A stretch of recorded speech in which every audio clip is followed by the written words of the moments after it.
Hello, it's Neil, and I thought I'd talk to you today about something called insolvency indemnity. Something that's come up quite regularly recently, and that is when you're buying a property, and as we are, as investors, we're trying to buy things for below market value. We're trying to get properties for discounted so that when we buy the property, we're actually building in some profit straight away, which will help us going forward in the future. If we need to sell the property or want to sell the property quickly in the future, we'll be able to sell it cheaper than perhaps the other properties are on the market for and get it turned around and get all our money back quickly. So as property investors, and correct professional property investors, we do this. We try and find deals that are below market value, are cheaper than perhaps they should be sold for. The downside with this is if you're buying a property that's below market value, is that there is an element of why are you buying that. Solicitors in particular will come to you and they will be saying, why are you buying this property for less market? What's the reasoning behind it? Have you put somebody under duress? Have you caused someone to sell it to you for any particular reason that is perhaps unlawful?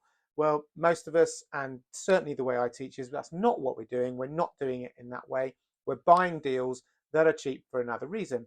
So, for example, I am at the process of buying something at the moment for £75,000 from an investor who's had the property for a few years now, I think 6 or 7 years, but he doesn't want it anymore. He wants to sell up. He wants his money back. He's had his income over the years and he just wants his money back to go and do something else with his money. So he's decided to sell the property and I'm buying it from him. Now, he bought the property back in the day for £73,000. I'm buying it for £75,000. So I'm buying it slightly more than what he paid for it.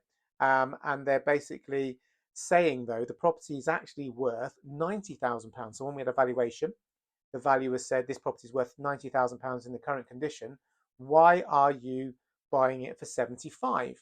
And you can answer the question, well, that's because exactly the reasons I've just given. He just wants to sell up and get his money back, so he's getting all his costs back.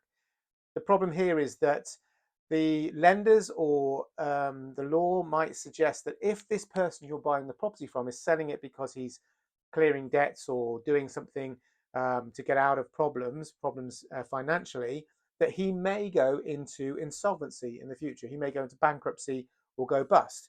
If he does, there is a chance that his debtors, his creditors, will be coming back to unwind the transaction. They'll be saying, you bought this property for £75,000. We think it's worth 90. We're going to unwind that transaction. We're going to take the property back so that we can sell it for £90,000 and get more money to pay down the debts that he owes us from going insolvent or going into bankruptcy. So what we do now is we take out something called an insolvency indemnity, which is an insurance policy that he, the seller, takes out. It's not that expensive. In this particular case, it's about £150, £180, and it covers you for 10 years. The insolvency practice can come back to you for 5 to 6 years. So in the next 5 to 6 years, if he does go bust, then they could come back and say, we want to take the property back for you. So effectively, you have an insurance policy in place to cover the cost that you paid for that property. Most importantly there, it's only what you paid for the property. If your property is, you've done some work to it and it's worth more than what you paid for it now, you are only still going to get the amount you paid for it. So I paid £75,000 for it. That is all I will get back for the insurance from the indemnity if something like this happens. But it's well worth having and it's well worth putting in place, making sure that you're covered should this come up. You might be able to put it a little bit when you sell it or they recover it, unwind the transaction, but you won't be out of pocket at the whole thing.